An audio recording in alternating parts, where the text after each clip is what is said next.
Welcome to Agba's Epic Tales. The title of today's story is Princess Amina and the Stranger from the East. Once upon a time, in a kingdom in northern Nigeria, there lived a king called King Hamzah. King Hamzah was a brave, good and kind king, loved by his people for his pharaoh. However, King Hamzah had no heir. King Hamzah had married 3 wives, one of which had died 3 years after he married her. The other 2 wives, Queen Khadijat and Queen Umi, had both been pregnant thrice. While Queen Umi had a miscarriage for the 3 pregnancies she had, Queen Khadijat had 2 miscarriages and had given birth to 1, but the baby was a stillbirth.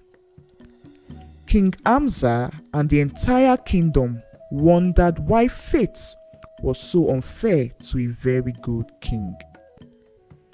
King Hamzah has a younger brother named Malam Usman. Malam Usman was always close to the king and supports his brother as he ruled the kingdom. Usman has 2 daughters. However, his wife had died also a few years ago. Usman, because of the love he has for his older brother, King Hamzah, he was not happy that the king had no children and heir of his own. One day, he went to his brother, the king. "I love you so much, my brother, and I can't see you leave this world someday without an heir. Therefore, I have decided to give you my first daughter, Amina, to be your own from my heart. If you would accept her, then she will henceforth be your child legally, and I will have no claim to her," Malam Usman said to his brother the king. King Hamzah was touched by his brother's love and offer to him. He was grateful and thankful to his brother, and with the support of his wives, Queen Khadijat and Queen Umi, who were also glad and grateful for the offer, Amina, Usman's daughter, was legally adopted by the king's home, and all processions performed according to their custom. Amina was 9 years old when she became King Hamzah's daughter and the princess and heir to the kingdom. She was loved by both queens and was brought up in love and in the fear of Allah. Years later, Amina grew up to be a very beautiful young woman, and just like the king, King Hamzah, she was also loved by everyone in the kingdom because she was as nice, good, and respectful like the parents who had brought her up. She saw her status as a princess to be a blessing and a privilege bestowed on her by Allah, and so she helped everyone she has the power and privilege to help. One particular evening, Princess Amina, alongside her friend Hadiza and 2 of her personal mates, were taking a walk around the kingdom like they usually do. As they got closer to the market area, they heard loud noises from the market. The noise was not the regular noise of a marketplace of people selling their wares and calling on people to buy, and that of other transactions. Rather, the noise was that of screams. She heard voices shouting, "Beat him! Kill him!" Princess Amina, in her usual nature and instinct to always help, rushed towards the market to find out what the reason for the scream was and who they are trying to beat and kill. Our friend Adiza and her personal mates try to stop her. It could be dangerous over there, they all said to her. But Princess Amina freed herself from their grip and ran off fast into the markets and towards the direction where the noise was coming from. Adiza and the maids had no option but to follow her as they ran after her. Princess Amina ran into the crowd from which the source of the noise came. She was able to calm them down as they all stopped shouting as a respect for the presence of their princess. And when Princess Amina looked down, there she saw a man lying down in a pool of blood. He had been beaten badly and looked so terrible. The crowd at the market told Princess Amina that the man is a stranger who had entered into the market to steal. They said he stole a bag of coin from a merchant, and when he was searched, they found the bag of coin on him. Others said to the princess that they believed he is a spy and so he should be killed. Princess Amina spoke to the man in Hausa, which was their language, to inquire from him if he was guilty of the crimes he is being accused of. But the man gestured and spoke in English that he could not understand her. Princess Amina realized that he was indeed a stranger and not from their kingdom, nor the kingdoms around. She then spoke in English and repeated the question she had asked him earlier. The man told her that his name is Obinna and that he is Igbo and from the east. He said he is not a spy, but that he had come here to find his real family because he was told that this kingdom was his roots.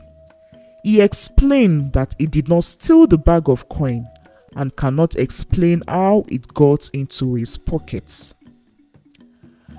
Though the crowd believed that he was lying and insisted that he should be beaten and killed, Princess Amina stopped them and insisted that he should be taken to the palace and put in custody until it is proven that he is guilty of the accusations. So, the man was taken to the palace as ordered by Princess Amina. The man narrated the same thing to King Hamzah when they arrived at the palace. And just as what Princess Amina had said, the king gave the order that he should be held in prison where he will be tried of the accusations. So, the young stranger, whose name is Obinna, was locked in the palace prison to await trial. Princess Amina ordered that he should be cleaned from the bloodstains and be given food so he can at least be alive during his period of trials. After he was cleaned, Princess Amina realized that he was such a dark and tall fine man, and something in her told her that he could not be guilty of the accusations laid against him. The evenings thereafter, Princess Amina would visit Obinna in the prison to ensure he was being given food daily and to encourage him to be strong until the day of his trial. On one of those evenings, Princess Amina asked him why he thinks he is from their kingdom and why he had left his home to come to a strange land where he knows nothing, does not understand their language, and could not communicate in the language. Obinna explained how the old woman he had thought was his real grandmother had told him that she had took him from a dying young man on a bush path years ago. The young man was carrying a baby and had been bitten by a snake. The young man told the old woman that he is from a kingdom up north and that his cousin Jibril Ahmed, who was part of the king's guard, had given him the baby boy and told him to save the baby and take him far away from the north. She said the young man died before he could tell her more and before she could get a medicine to treat him. Obinna said the old woman took care of him until weeks ago when she revealed the truth to him on her dying bed, and that the name of the kingdom the dying man had mentioned to his grandmother was this particular kingdom. After hearing all that Obinna had said, Princess Amina rushed to her father, King Hamzah, and told him what the stranger had told her. Indeed, King Hamzah once had a guard whose name was Jibril Ahmed, but he had been sent out of the village some years ago, and news had it that he now lives in his maternal village. In order to uncover the truth and ascertain Obinna's claim, King Hamzah sent messengers to fetch Jibril Ahmed for him. Few days later, Jibril Ahmed and the messengers arrived. Jibril Ahmed confessed that it was true that he gave a baby boy to his cousin and asked him to run far away with the baby because the baby was a prince and he was in danger. Jibril Ahmed said the boy was King Hamzah's son, whom the king's brother Malam Usman wanted to kill. He further revealed that the king's brother Malam Usman had been the one responsible for the many miscarriages of the two queens, as he secretly poisons their food whenever he finds out that any of them is pregnant.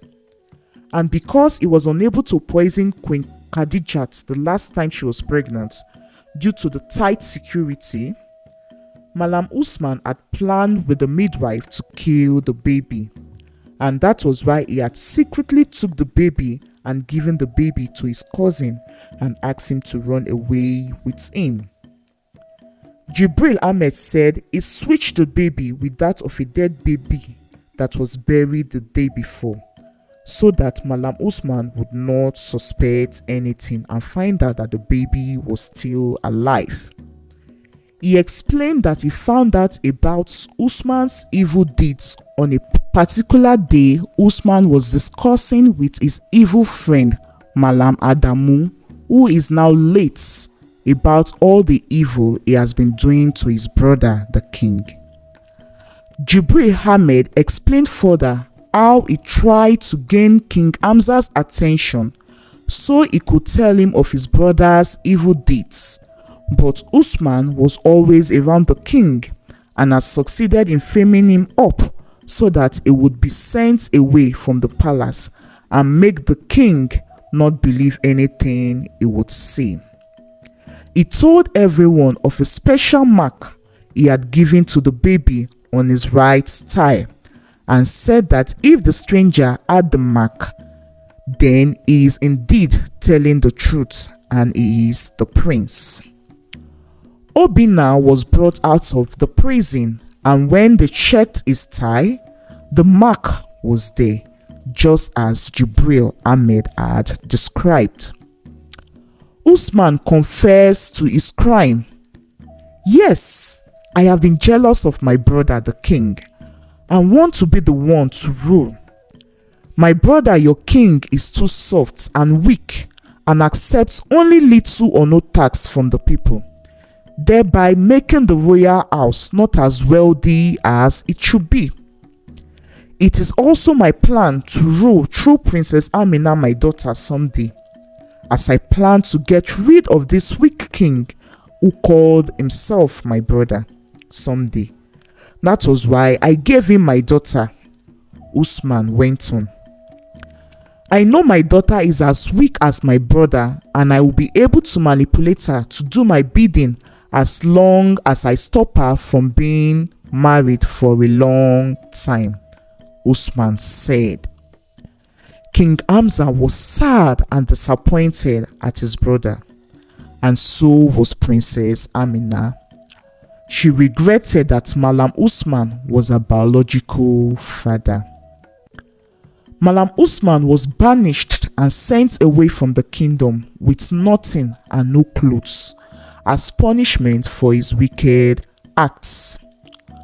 Obinna was accepted and restored as the prince and made heir to the throne. His name was changed from Obinna to Hakeem. Jibril Ahmed was compensated and rewarded handsomely for his good deed. Queen Khadijat was happy to have her son back, and so was Queen Umi. King Hamzah still accepted Princess Amina as his daughter. After all, she was also a victim of her father's evil plots, as he was. Prince Hakeem and Princess Amina lived as siblings, and years later, when Prince Hakeem became king after King Hamzah's demise, Princess Amina gave him her support and genuine love and wise counsel at all times. The end. What do you think about the story? Share your thoughts in the comment section. See you in our next video. Bye.